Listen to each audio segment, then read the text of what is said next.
Hey everybody, how we doing tonight? Welcome to another episode, Paranormal and Cryptid Rabbit Holes. Our last one for the year, for the Christmas season. First things first, guys, audio check. Make sure y'all can hear me out there. Everybody in the live chat. I see tonight we've got Amy out there. Amy was the first one in. Hey, Amy. Brian Barber joining us tonight. Joey made it on time tonight. Hey, Joey, how you doing? Rebecca's out there. Hey, Rebecca, thanks for joining us live tonight. Just need a shout out from you guys. Let me know you can hear me. Joey said, what's up? So I'm assuming y'all can hear me. Fantastic. Thanks for joining us, guys. And thanks to everybody out there who's not joining us live, but you're listening later. It is December 12th, Thursday, 10 p.m. Eastern. And we appreciate y'all joining and listening to us wherever you are, whenever you are. Last week we had a great show. We had Krampus and Legends and Lore, and I wanted to kind of continue with that tonight. So we got a special guest on tonight. All right, there we go, guys. Good audio. Awesome. Perfect. I'm at a different location. I'm actually up in Tennessee tonight. Last week I was in Florida. I drove up to Kentucky, and I'm in Tennessee at an undisclosed location. So you may hear some different background noises. This house is full of life, peoples and dogs and all kinds of stuff. So if you hear some background noise, we'll just go with it. So tonight I really wanted to get into other Christmas lore. There's a lot of fun things about Christmas that we don't even really think about, especially here in the U.S. We kind of get tunnel vision when it comes to our culture and how we do things and how we celebrate. And we just kind of assume everybody else does the same thing. And I couldn't think of a better guest to have on tonight for this, because he's one of the most learned guys out there. He's really studying all the lore and has a lot of fun with it. So I had to invite our good friend Ronald Murphy back. Ron, how you doing there, buddy? It's a pleasure to be here. And first, I thought that I was talking to St. Nicholas himself. The beard is in full bloom, my friend.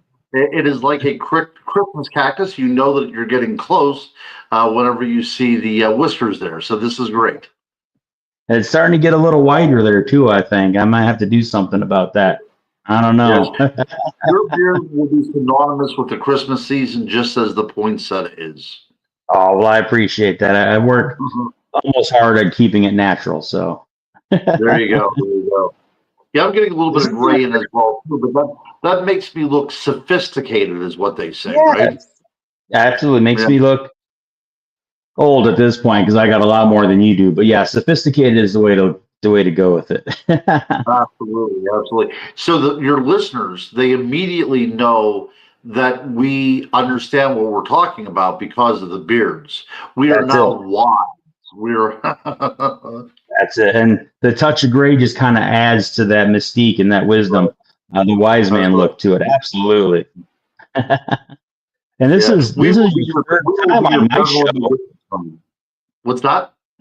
I said, this is your third time on my show. That you are the only guest that has been on my show 3 times. Wow, I am completely flattered and honored to be. This is going to be a good show because we met each other in person, which is a really cool thing. A lot of people, you talk to these people on podcasts, you never get a chance to meet them. So I think that you're a great, genuine person. So I'm looking forward to tonight. Oh, we'll have a lot of fun. I see Grizzly's joining us out there in the chat. Hey, Grizz, welcome. Fantastic. I'm looking forward to talking with him soon, too. Yes. That's something we can't really talk a whole lot about it, guys, but there's some big stuff in the work coming up, and we're pretty excited. Ron and I are both going to be a part of it.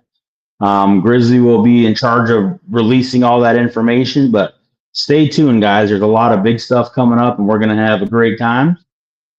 Oh, Jennifer's joining us, Ron. Jennifer, wow, this is awesome. This is awesome. It's a shame that she just doesn't join us because she is a wealth of knowledge as well, too.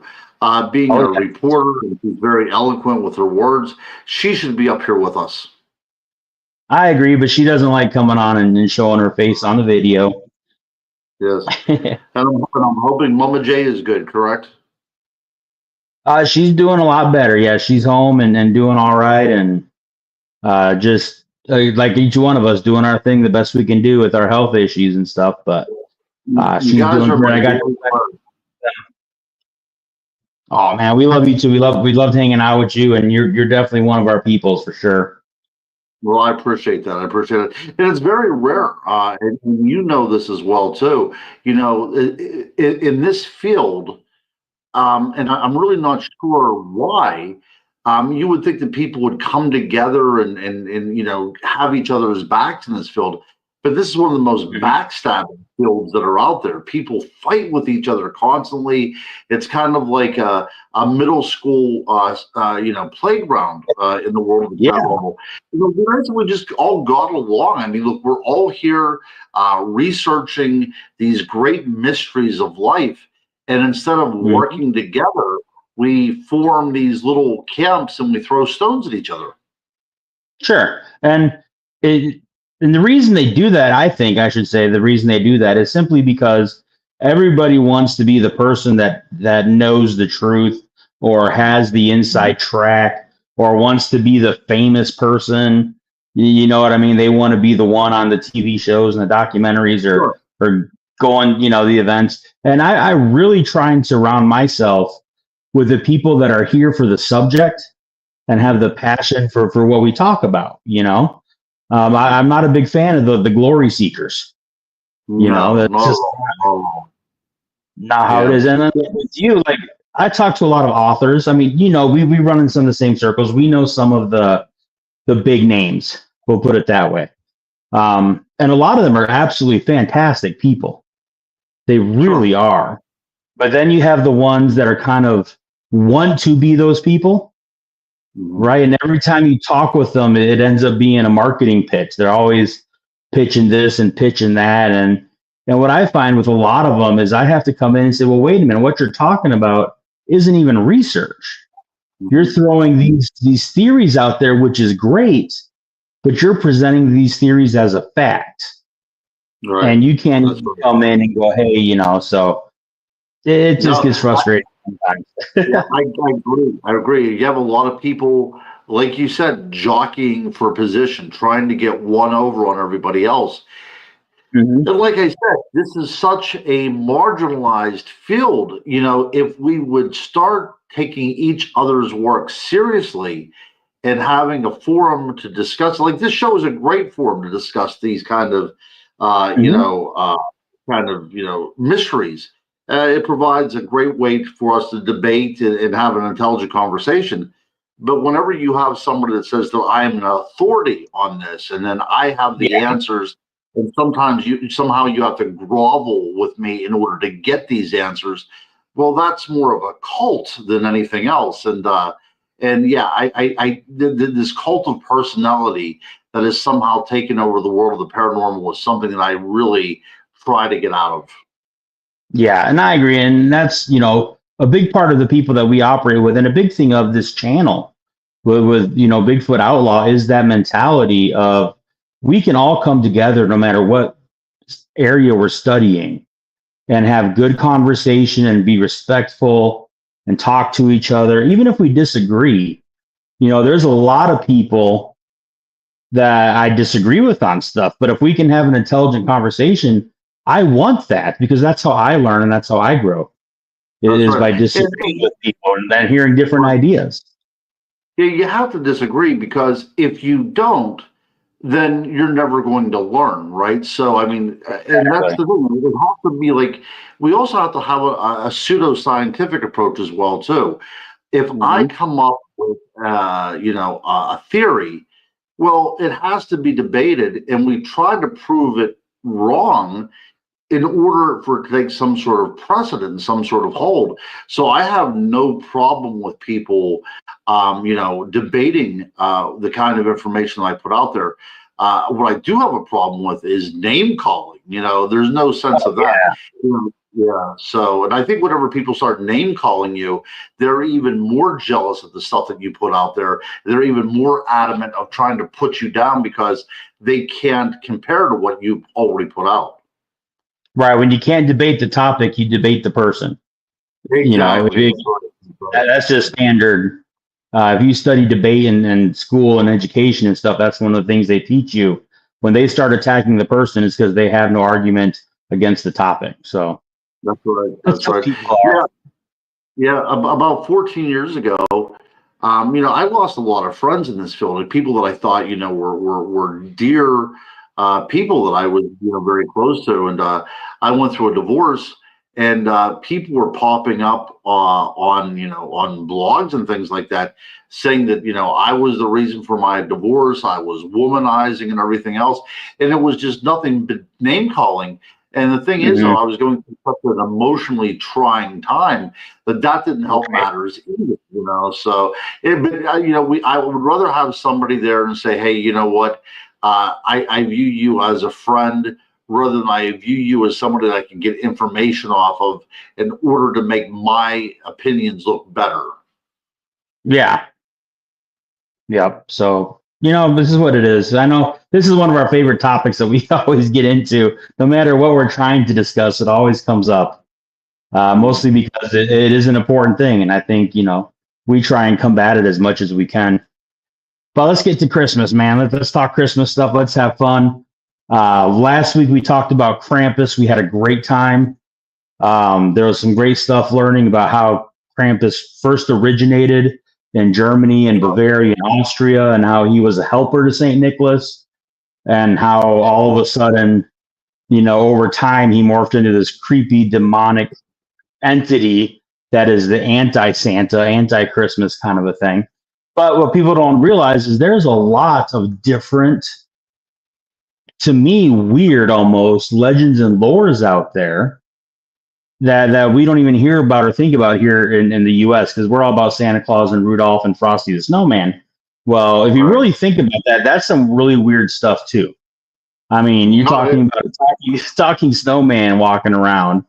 right. Essentially that would be a Jewish golem if you think about what it really is. Or we have, the flying reindeer. So let's talk about some of those. And like I said, I couldn't think of a better person to come on and talk about this stuff with, because as I privately call you when I'm talking about you, especially with Jennifer, is I just call you the professor, because I know you're going to know what we're talking about here. So Well, let's some of your favorite ones. actually, the development of Santa Claus is one of my favorite topics. Um, Okay. and listening to the song, I could never understand, talking about friends getting together and all this kind of stuff. And then there's that great Perry Como line, telling ghost stories of Christmases long, long ago. Mhm. Who the heck is telling ghost stories? And as I started to research even more, I found out that there's a long tradition dating back to the Middle Ages about people Mhm. gathering together during this particular time of the year. And it seemed to really hit its zenith during the Victorian period in England. I mean, there were authors out there that were making their money just writing Christmas ghost stories. And I thought, well, that's a tradition that I'm not really sure why we kind of gave it up. So Christmas, in a way, was almost like a Halloween, because Mhm. Halloween, Samhain, the Celtic word, which basically means summer's end. Um, it was a time whenever light was giving away to darkness, and now this particular time of the year, we are going to go into the depths of winter until December 21st, until it starts getting lighter again, right? So I Mhm. think that this is a great time to tell ghost stories. And not only that, but from a sociological and anthropological point of view, we can look back and see why this time was so vastly important to people.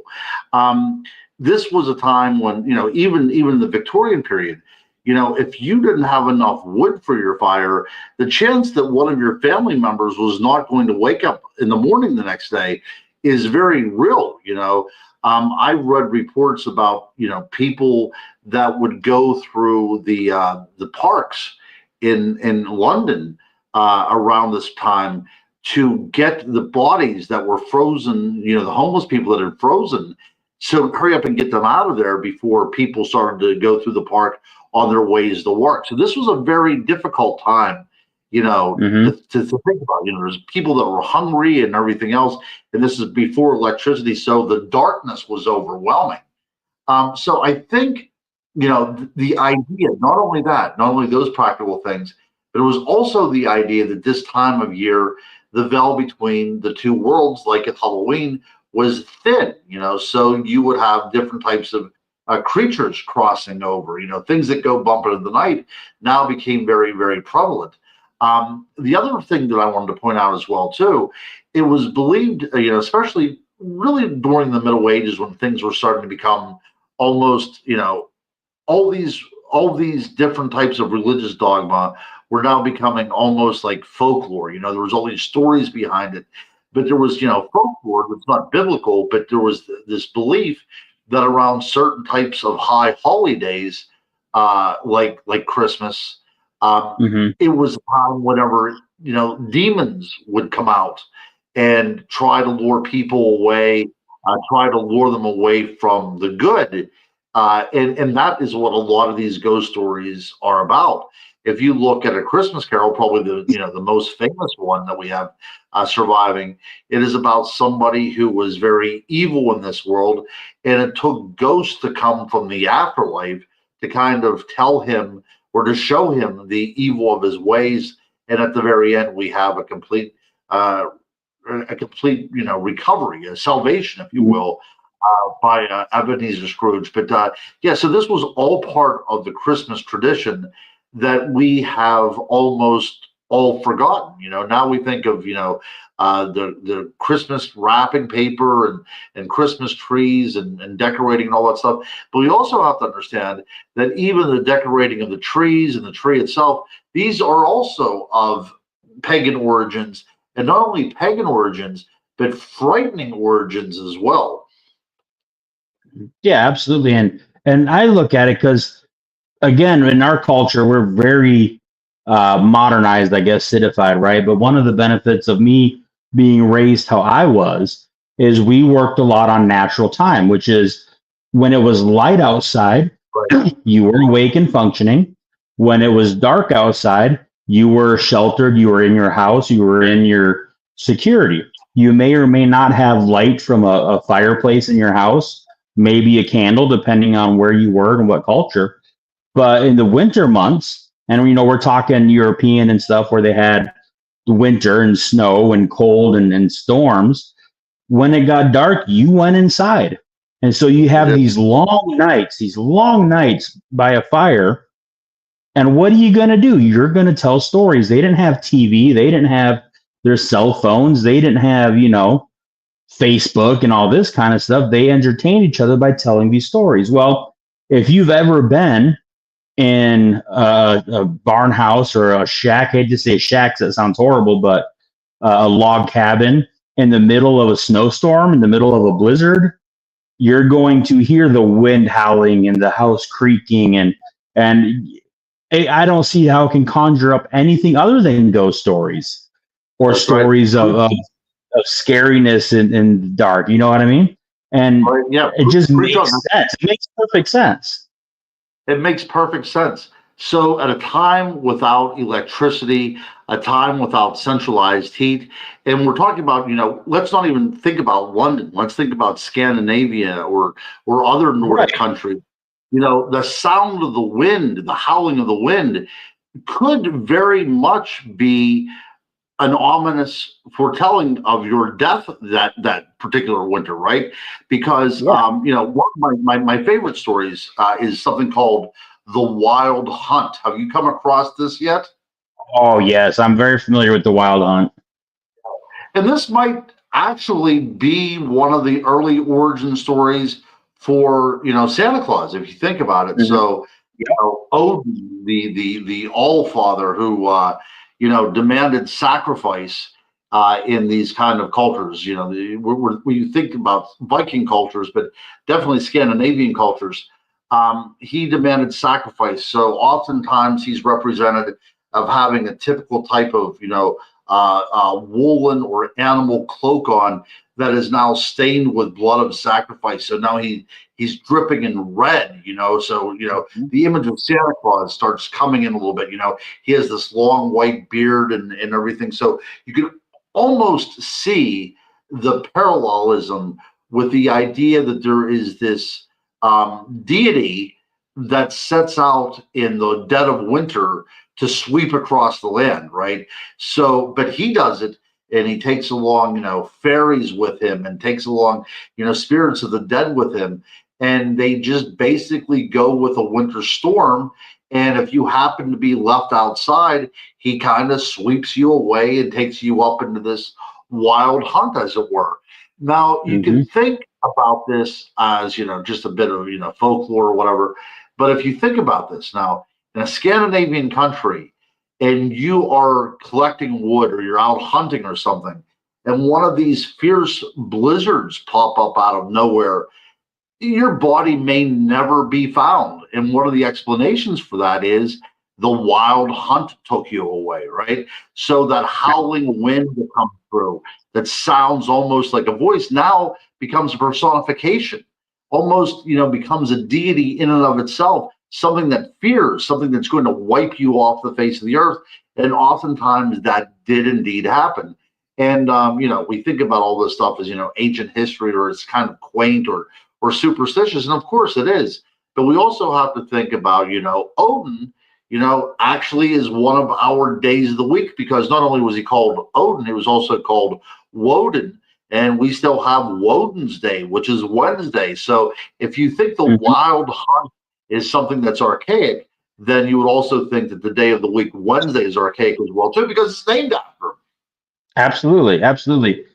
Jennifer, she's Victorian is her era of study, and she was saying, the Victorian people were just fascinated with the supernatural above and beyond just Christmas. So it really all blends into the same thing, where because of how they lived, and in Victorian days, we always have one perception of London and Sherlock Holmes and the Christmas Carol, but there was just as many people living outside of the big cities, on the farms, living in the exact same rustic ways, as in other parts of Europe.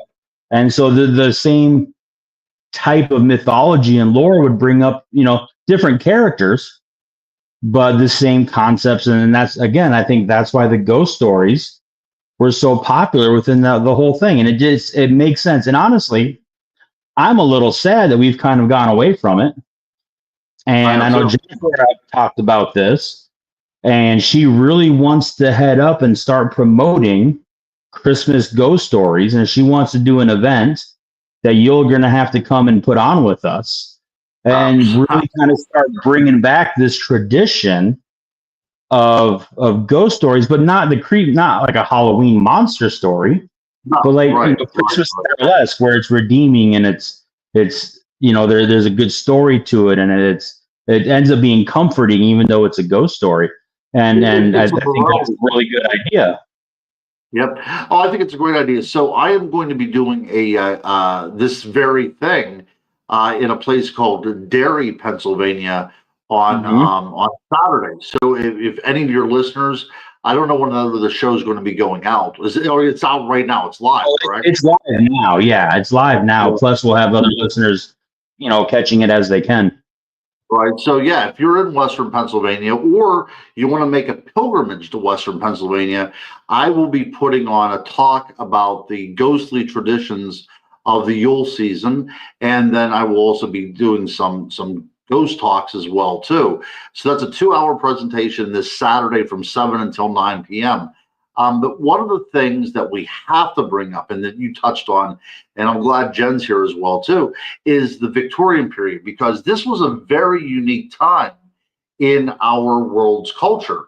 So, this was a time whenever they said that the sun never set on England, because it was a colonial power, and it basically stretched around the world. So what they would do then at that point is they were bringing all these ideas from all over the world, and it was this kind of hodgepodge mixture of different types of elements of religion and the supernatural, all kind of blended together. Also, what you get with the Victorian period is this is a time when people were becoming quite educated, right? The world was very cosmopolitan. Books were being, mass produced. You could read, some of the classics in literature, like we talked about, like A Christmas Carol or David Copperfield. It was all written as serials, in magazines. So people were literate this time. And there was this growing need for knowledge of spirituality, not so much about religion, but something called theosophy, which a lot of people don't practice nowadays. But it was kind of like hearkening back to the past. So you talked about, this was a time in England and really around the world. If you think about it, so Ouija boards were very popular, seances were very popular. President Abraham Lincoln was part of the Victorian era, and they had seances at the White House as well too. So everybody was doing it. The rich people were doing it. They would usually do it in parlors, which was where you get this, the word from, for parlor games and such. But, you had to be rich. You would bring people over and you would entertain them. So as much as this world was becoming industrialized, which indeed it was, factories were becoming prevalent. But you also had the common folk also believing that there were fairies out there, and this was a demon haunted world.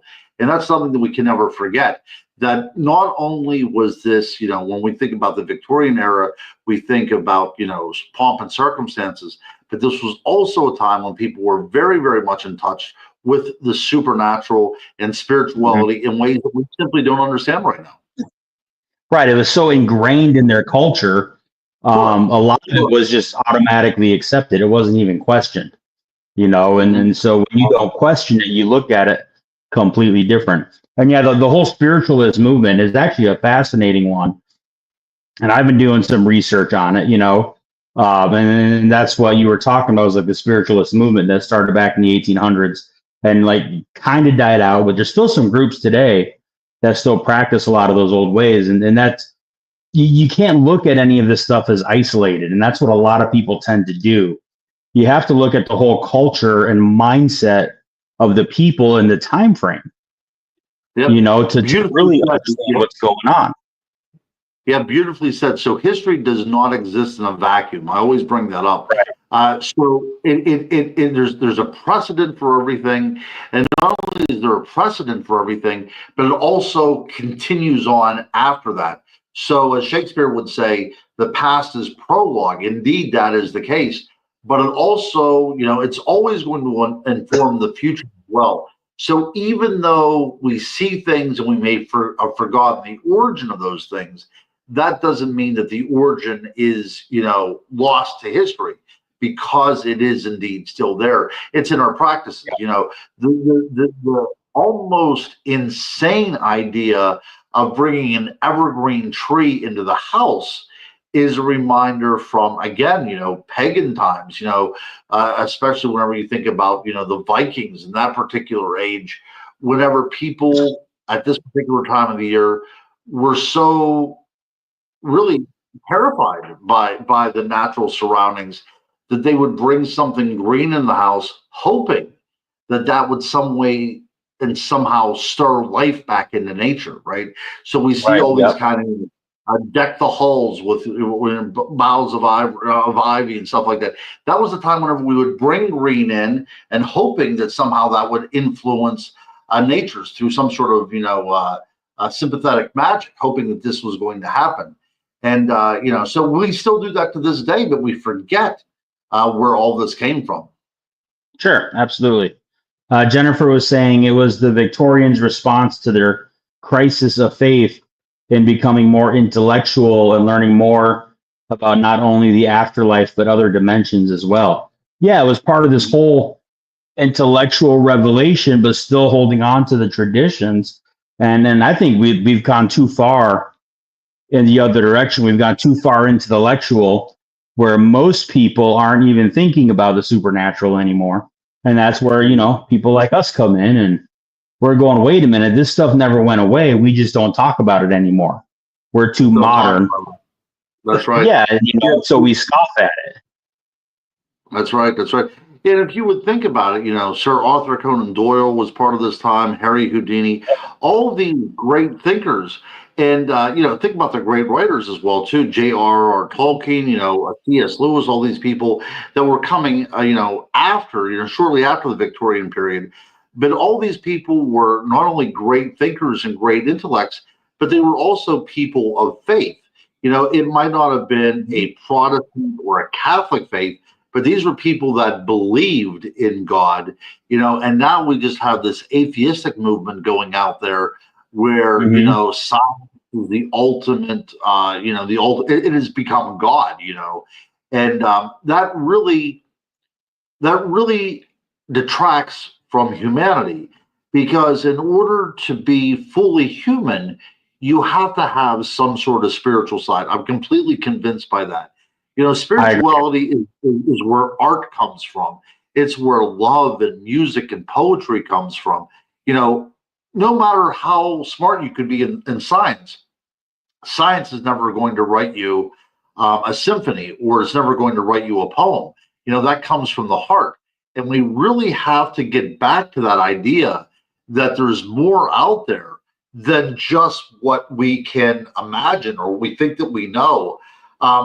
So it's like this time of year. So you look out right now, I'm looking out my window right now into desperate blackness. There's snow on the ground. It's about, 13 degrees out here in Western Pennsylvania. But what our ancestors did, not only our Judeo-Christian ancestors, but even our pagan ancestors, they looked out in that darkness and they had a hope.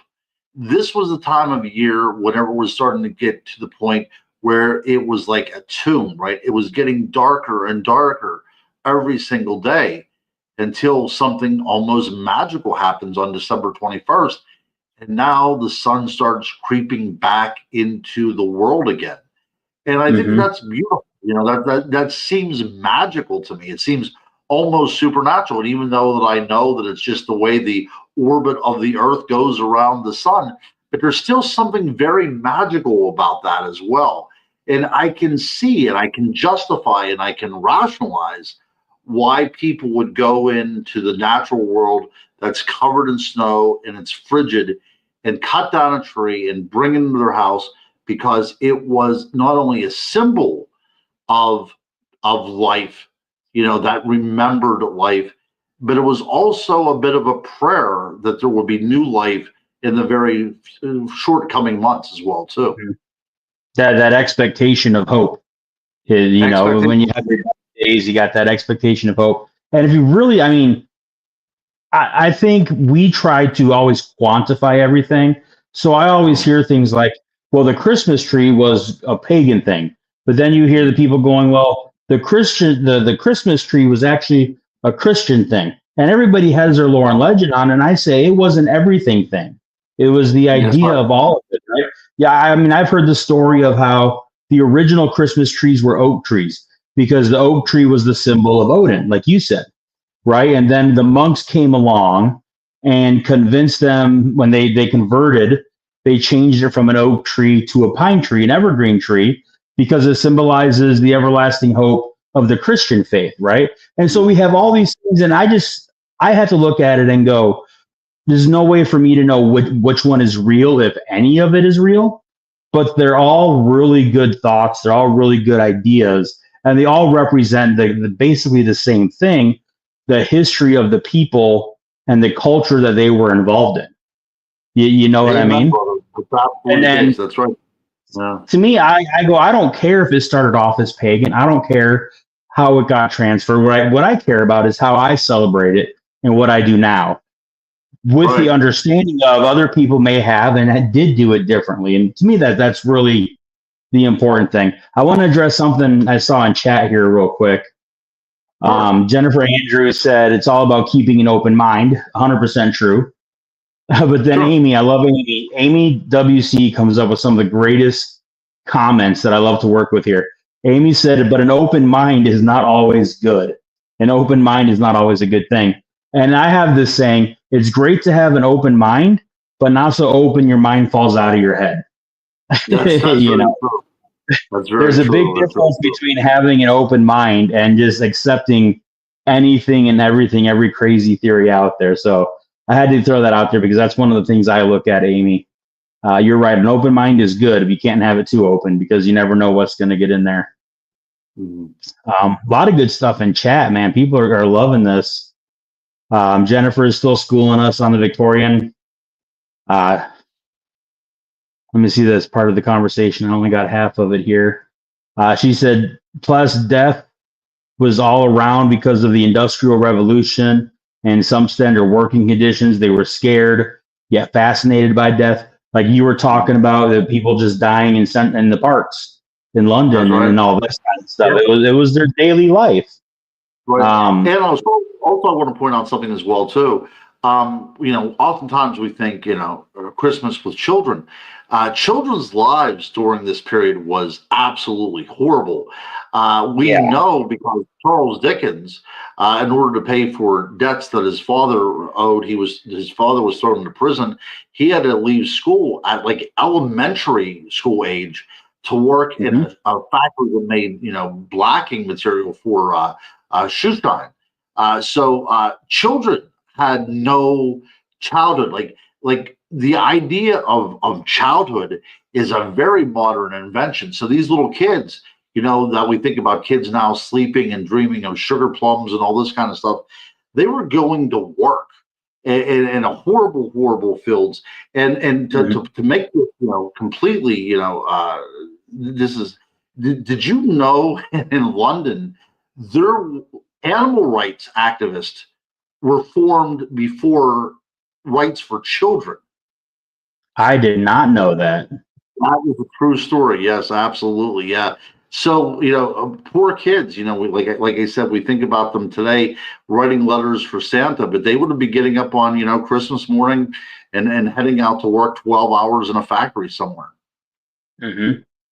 Yep. And Yeah. again, it's important. And then when I do my shows and I'm researching stuff, whether it's, when I did the show on mermaids or like Krampus, I really try and go back to the origins of the idea and follow it through because I think it's really important for us to understand.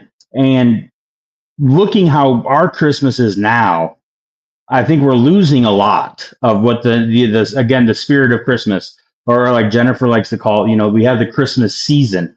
Thanksgiving is a day, or Halloween is a day, but we have the Christmas season, and That's there's a right. reason for that, like you said, because it's going into this idea of coming out of the dark winters and the scary time where more people did lose their lives just Mhm. because of the conditions they were in, and so having to survive that, they had to bring out hope and hope for the future and the evergreen trees and celebrations in the dark. That was a really Absolutely. good lead in because what I wanted to get into was this idea of our Christmas now and what we celebrate and how we see Christmas now is not the same Christmas from 100 years ago.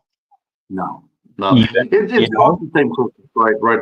Actually, my Christmas is far different even than the Christmas my children are celebrating, right? So yeah, Mhm. Christmas, the break from Father Christmas, the great UK version of Santa Claus, which in a way was a much more relic of paganism. He was dressed more of like a green man than he was of some sort of saint. But Yeah, absolutely. yeah, really starts taking hold of as propaganda in the Civil War, if you can believe it. So the Hmm. North, by somebody by the name of Thomas Nash, who was an artist, and he was from the North, and he's of course he sided with the Union, but to get back at the Confederacy to kind of do this a psychological warfare. He was drawing these great pictures of Santa Claus, who, of course, was plump and full of life, to show that the North had the wherewithal to have such things, right? The food was Right. plentiful. And the other thing that is kind of really bittersweet too, is that it also showed family. So as this war was tearing, through 4 years through our country, he was also promoting the fact that families were still getting together, that people up north were still being able to buy presents for each other, while the South was falling apart. And that little bit of propaganda now really kind of instilled in us what Santa Claus means, right? So whenever we have, 'twas the night before Hmm. Christmas, that, he's a jolly old elf, right? He's not even a man. He's part of the fairy realm. But with Nash, and of course, Hmm. 'twas the night before Christmas came a little bit after. But we have this writing or these pictures that makes Santa Claus this plump character that we all want to gather around. And then, of course, Coca-Cola said, we can't leave this guy out because he makes the perfect spokesperson for our soda pop, Hmm. right? Not only does it have cocaine in it, which is going to make everybody happy, but we want our soda to represent home. We want that to be the drink that is being at home. It's people gathered together. It's Hmm. goodwill towards all. And again, not only do we see the selling of Coca-Cola, but now we see Santa Claus as becoming something that is commercial, that has never left us yet. Yeah. Yeah. And That's it's interesting because I was looking at that earlier with the whole Coca-Cola thing.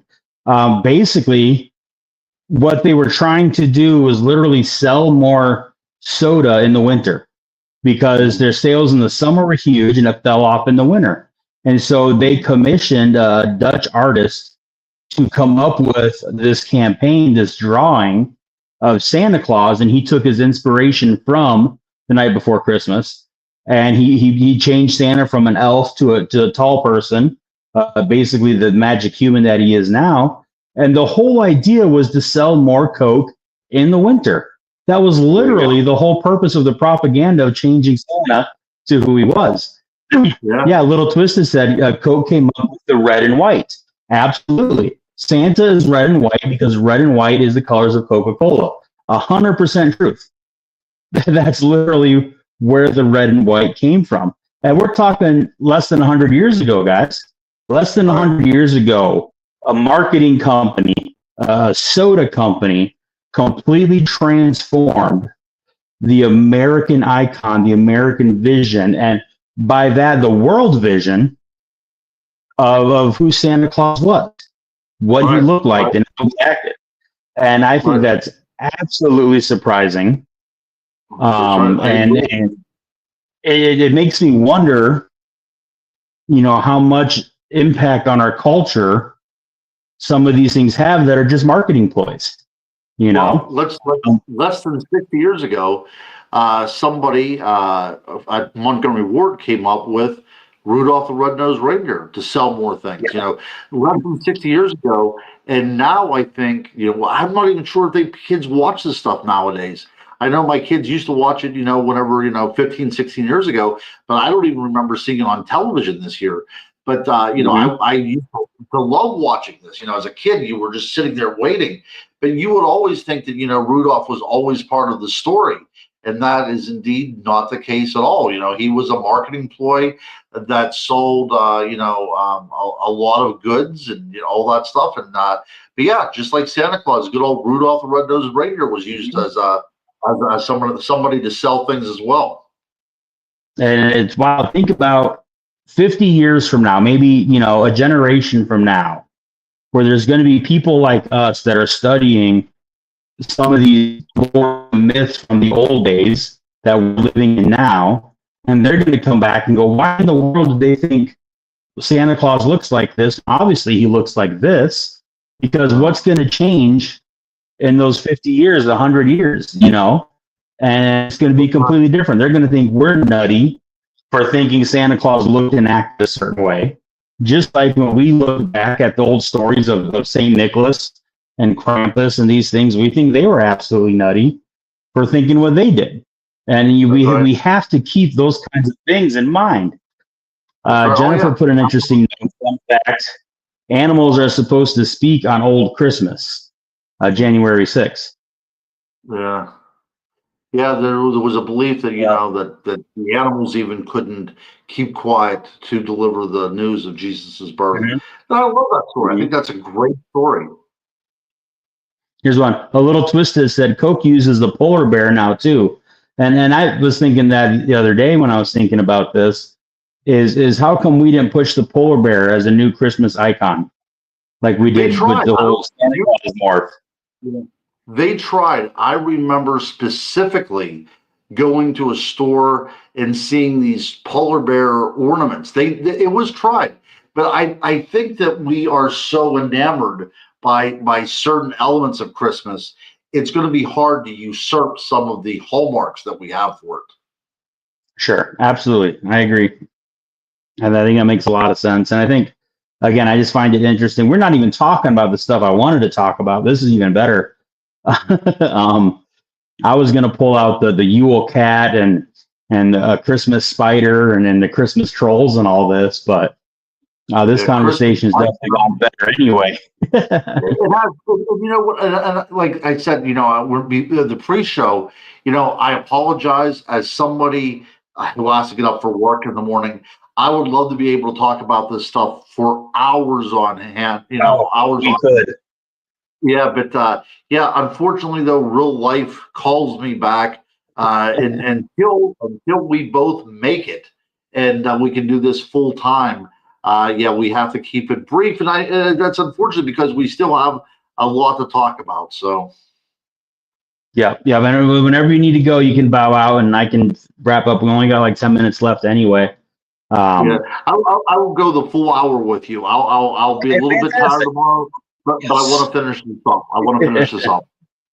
Well, I know the audience will definitely appreciate that because we love listening to you. Rave reviews every time you come on my show for sure, and I know you've been on a couple of other Grizzly shows as well. Uh, always a Well, good good. time talking with you.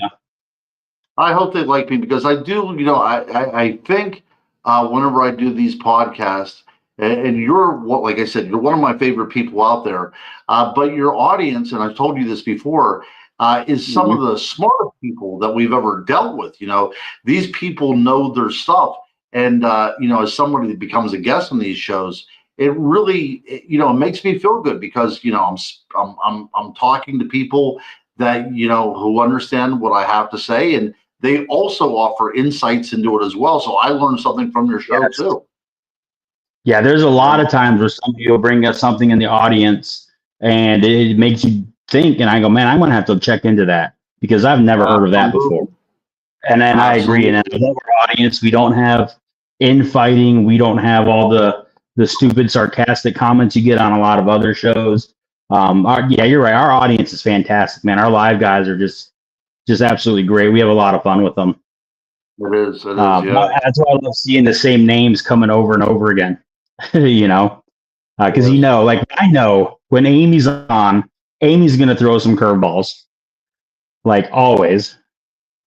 Brian Barber is going to come up with some great questions that are just going to make you scratch your head. Little Twisted is always going to throw something in there because, well, that's why she's a little twisted. It's a lot of fun. We have a great time. Jennifer, as always, is going to throw the facts at us and some Victorian knowledge or something from her specialties in literature and stuff. So we always have so much fun. She's Yeah. saying there's a lot of little mistletoe. Yeah. Yeah, I want Jennifer to come on the show sometime. I know that she's a shy person, but she has so much to add to the field. And I think that's the other thing. Women are a lot of times, set aside, and I don't think it really has much to do with it's nothing that's deliberately done. They just simply don't feel as if it's their place to talk, and we really need to turn these tables upside down because Oh there's yeah. so many women that are doing some of the best work out there, and I would love to hmm see it. I would watch her talk for an hour. Oh yeah. She's been on the show a couple times. When we Uh, focus on like the Appalachia Haints and her yeah, area in Harlan County and all that. So we've done that a few times. And we're looking at progressing, having some of our own podcasts where me and her do some things. Sounds good. We've talked about having a Bible-oriented one. We've talked about different ones like that. That'll come later once, as you know, a lot of our personal lives between me and Jennifer, things kind of settle down again, and we can kind of get back on track. We do have plans for all that.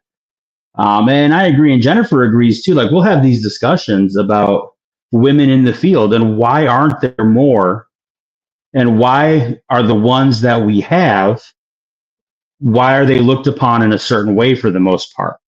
Why do they feel they have to portray themselves a certain way, or, different things like that? And it's absolutely ridiculous. I agree. And Jennifer says you make her blush. It's very true, though. I mean, ever since I started to talk with her, which is, I don't know, 6 or 7 years ago or something like that, I've always found her to be a fascinating human being, and she has so much to add. But like I said, I just am honored to be not only her friend, but your friend as well, because I've learned a lot from you guys, and I enjoy every discussion we ever have. Oh, yeah, it's always a good time, and it's fun. It's funny. I had sent you the picture a couple weeks ago when I saw you on a documentary that I wasn't expecting to see you on. It wasn't even a documentary. It was a show. Well, I won't call it a documentary. It was a fun show. And I was just like, holy crap, there's Ron. I wasn't expecting that. I never realized where you lived until that show. Oh, right, right. I didn't even realize. I knew you were in Pennsylvania, but I didn't realize you're at Chestnut Ridge. You're like right there. I am right there. Yes, I can actually see it out my window. Wow. So we're going to have to come together next year and have a show on Chestnut Ridge. I know it's overdone, but having somebody that lives there and that's your main research physical locality, I think we could have a great show about the stuff on Chestnut Ridge that people don't talk about, that people don't know about. I agree. I think that you guys should come up and we could do like a live in the field show. Well, that's kind of the stuff that we're working on, an eventuality, definitely the stuff that we want to do. I was thinking about something though, real quick, and you said about wanting to do, bring the spirit of ghost stories alive next year. And this might be something that, Jen will be interested as well, too. We should do an Appalachian Christmas Carol. And we could set everything in that kind, and we could set it in a coal mining town. And Ebenezer Scrooge is like one of these, uppity proprietors of this thing. And I think that might be an interesting thing to do. We could do that. Do a full rewrite. Rewrite. I can already hear her gears spinning. Yeah, there she goes. She's like, yes. It would be interesting. Yeah. So we'll make it our own, and we'll take it on the road. Yep. Well, like I said, we got a lot of plans. We got some stuff coming together. We're gonna have fun. I got a travel camper now. I bought a travel camper. Yep. So as time allows and then things allow, we'll be able to travel more places and do more things, and not worry about lodging and all that. We just kind of hit the road and go. So we're excited. Yeah, I'm thinking about getting myself a hot tent, which is one of those tents that you can put like a stove into. I'm thinking about doing one of those things. It has all the comforts of home, yet none of the expenses. I think that's the thing, is because if I could, I would be out there exploring and investigating constantly, right? But it becomes expensive. So if we could do things to kind of cut back on the expenses, we could always do that. So we'll make it all work. Absolutely. So as we wrap up, I want to mention again, guys, we have some big plans coming up for next year at Bigfoot Outlaw. You're going to see some cool things happening, some big events happening. I'm going to let Grizzly disseminate all that because he's the mastermind behind this stuff. But Ron's going to be involved in some of it. Me and Jennifer are going to be involved in some of it. A lot of people that I've never heard of that I'm just learning about. I'm really excited about learning these people that are going to be involved, and we're going to have such amazing stuff, guys. looking forward to big things out of Bigfoot Outlaw channel next year. So just keep in touch, guys. Pay attention. Make sure you're liking and subscribing so you can see what's going on. Pay attention to the Facebook groups as we announce things. Click that little bell on the YouTube channel so you get alerts as we put out live stuff and things like that. So we'll go ahead and wrap it up. I want to say Merry Christmas to everybody. Ron, thanks for coming on. Great discussion, as I knew it would be. Never a doubt that we're going to talk and go on these random tangents. And I remember last time we got together, we were up all hours of the night, just talking and having fun. I'm going to wish everybody out there Merry Christmas, Happy Holidays, whatever you celebrate. Have fun doing it. Be safe. I'll be back January 2nd will be my next showing. I'm going to take the next couple of weeks off to spend time with family and Jennifer and her family and all this kind of stuff. So I hope you have a good one, Ron. I'm sure we'll talk in between time and stuff.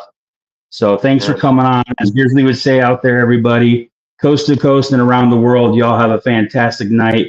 We will see you guys next time. Ron, again, thanks again, man. We had a great time.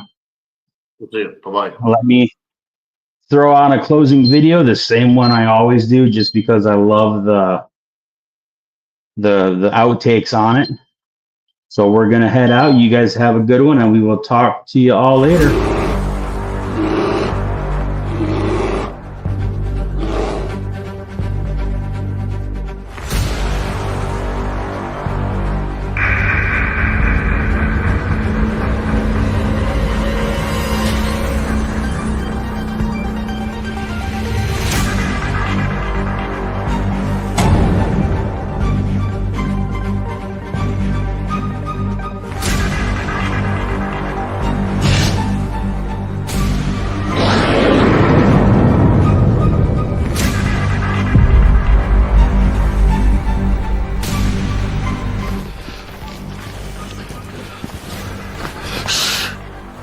It's a grizzly. Should we get out of here? No, we're gonna watch and listen.